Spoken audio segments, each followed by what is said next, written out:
my group went to Dachau, which is about 45 minutes outside of Munich, and it's a little village of, I think he said just 6,000. Oh, that might be wrong.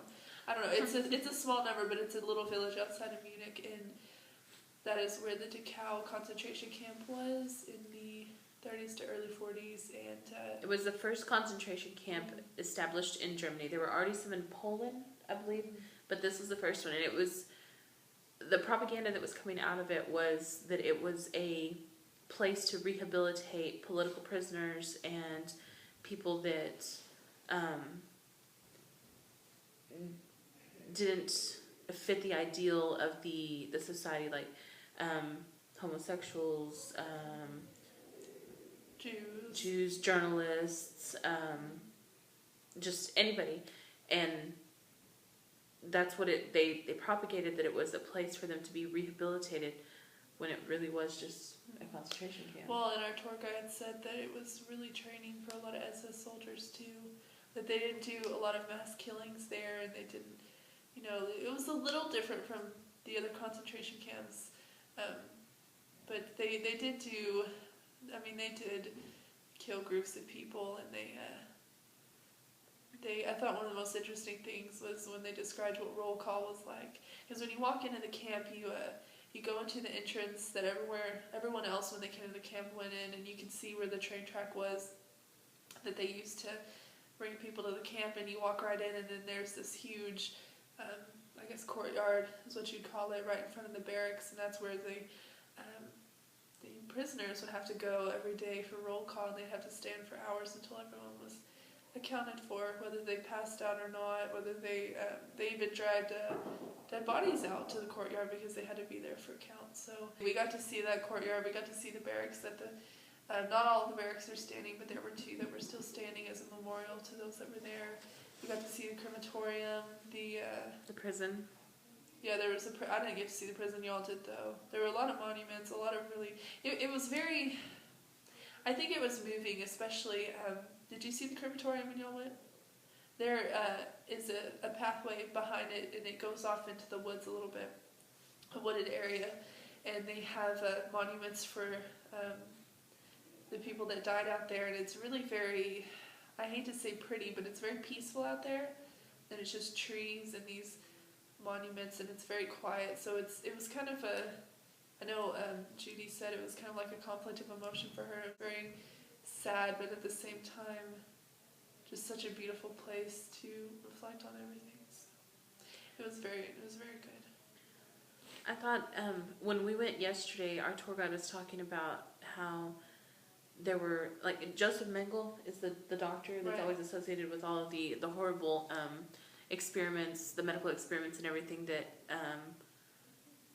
that happened during this time, but there were doctors at each of the concentration camps, and there were some at Dachau, and they were just as bad.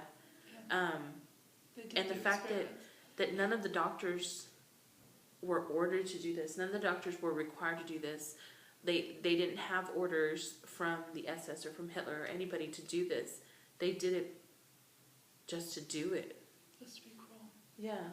If I'm not wrong, I think, because we did an audio tour, I know we all had a tour guide, but we had audio that we listened to when we went to the different places, and it said when it was talking about the type of testing they did like malaria, they would infect people with, I think, was it malaria? I think so, yeah. All kinds of things they would infect them with, and it's just, I think it really made everything very real.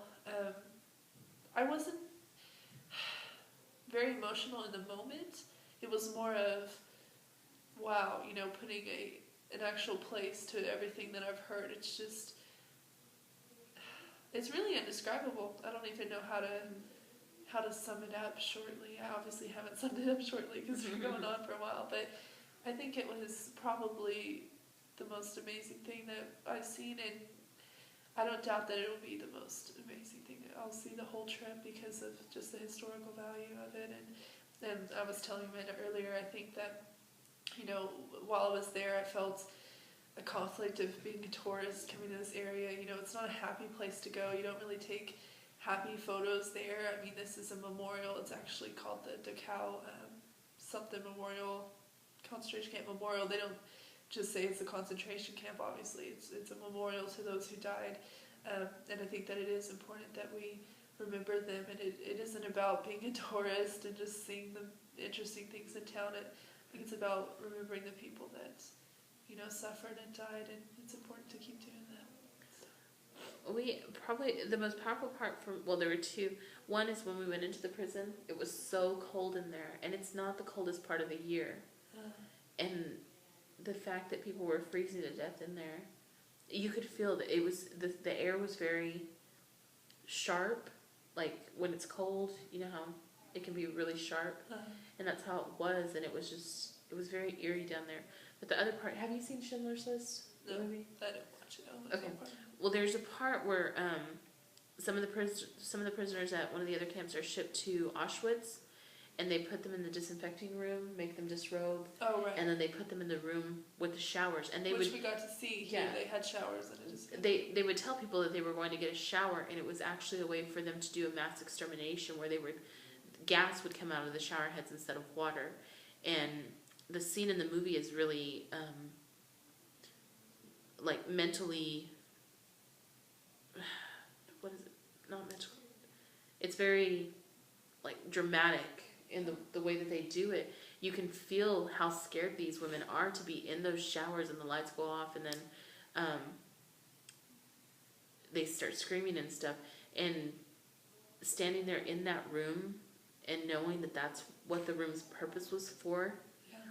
Our tour guide told us that there were never any mass killings there, that they did use poison gas, but they only used it to do some of the medical experiments and to kill people like on an individual basis.